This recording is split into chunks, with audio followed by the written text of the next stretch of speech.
Welcome to Charts Today Energy. My name's David Linton, and today's edition for Wednesday, the 10th of October, comes to you from London. And we start by looking at just some of the macro.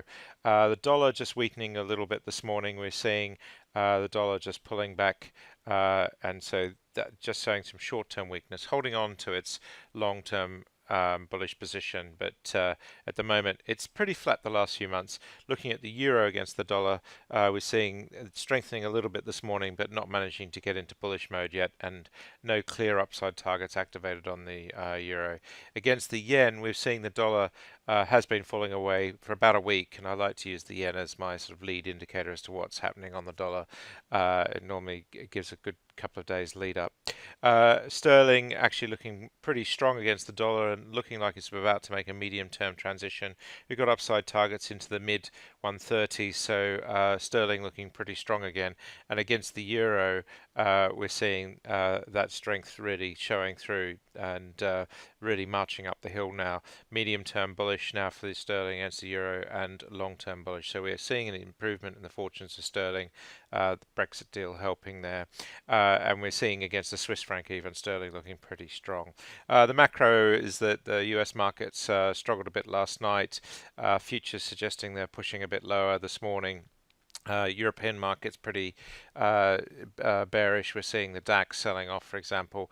Asia was pretty mixed, and gold is still falling on that strong dollar of late. And 10-year yield sitting at 3.21%, which is really what's rattled markets. Taking a look at the energy mix, crude oil just hovering at Brent crude just hovering below that $85 mark, looking to return to short-term bullish. We're seeing quite a bit of a sell-off this morning, so that's quite interesting that we're just seeing that effect on the price.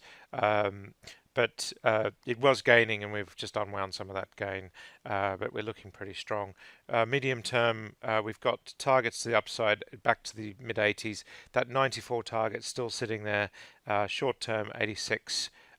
Is the level. So, and this is on the 1 minute chart. So if you're trading crude, this is the chart to watch. We've got 88.40 as the upside target, 86.30, and supplies in the Gulf being constrained by Hurricane Michael, probably having a little bit of an impact on the price as well.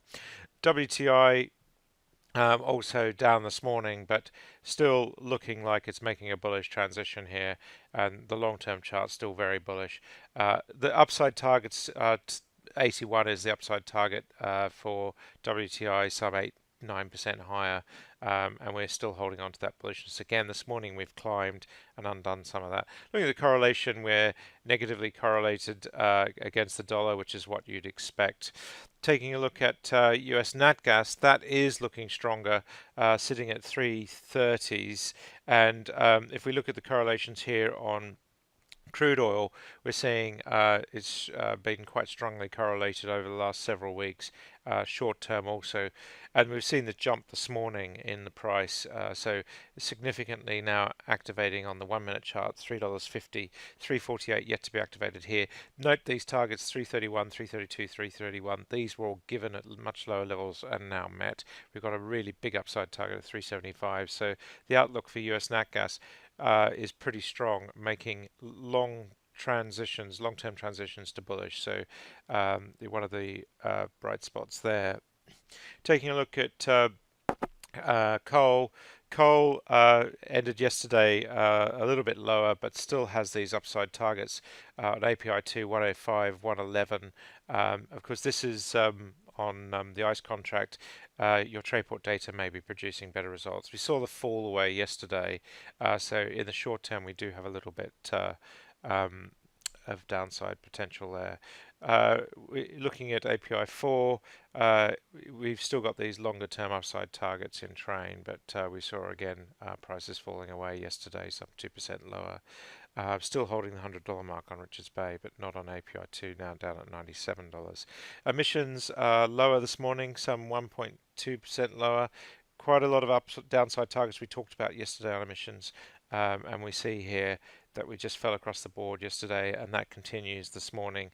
correlations with crude quite high here on the medium-term chart, but short-term we're negatively correlated. So a fall in crude means a fall in emissions, and we're just entering short-term bearishness there. Interestingly, the RSI is heading to that oversold area, so it would be just interesting to see any new upside targets building. The 1-minute chart is the chart to watch on emissions, and we are seeing here we have targets to the downside, so quite interesting there. Taking a look at MBP, yesterday we saw quite a sell-off on MBP, and we're just really holding the medium and long-term positions bullish.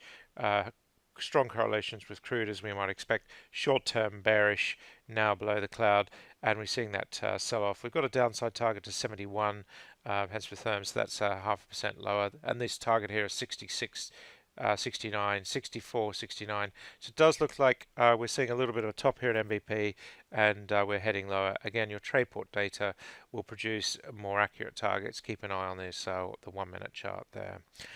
Taking a look at TTF, was weak yesterday as well, as we might have expected. We're seeing that deterioration kicking in. Downside target here 25.90, 25.60. These are on the 1-minute chart. Keep an eye on these charts for the targets. Some 3% lower, and we've got some quite big downside targets here on the medium and long-term charts. So TTF is deteriorating, bearish below the cloud at the moment. German gas, this morning we're seeing is down another 1.5% NCG, so sinking lower here, making new lows and activating downside targets. So again, 24, 99, 26. So we are seeing downward pressure on European gas prices. Italian gas, we haven't got an update this morning, but again, sinking lower here, downside targets as well. Looking at power markets, German power down 1/3% this morning. We saw the deterioration yesterday on power prices. We've got two downside targets here, 53.10, 52.60. Again, if you're running on Trayport data, you may just see a slight difference in the targets with higher liquidity on the platform. Here this is on Thomson Reuters pricing. French power was also deteriorating yesterday, we saw, so sinking lower there as well. And one of the standouts actually was Polish power kicking lower as well. So we are just seeing a sell-off across the board on gas and power prices in Europe today. That's it for now. Until tomorrow, happy charting. See you then.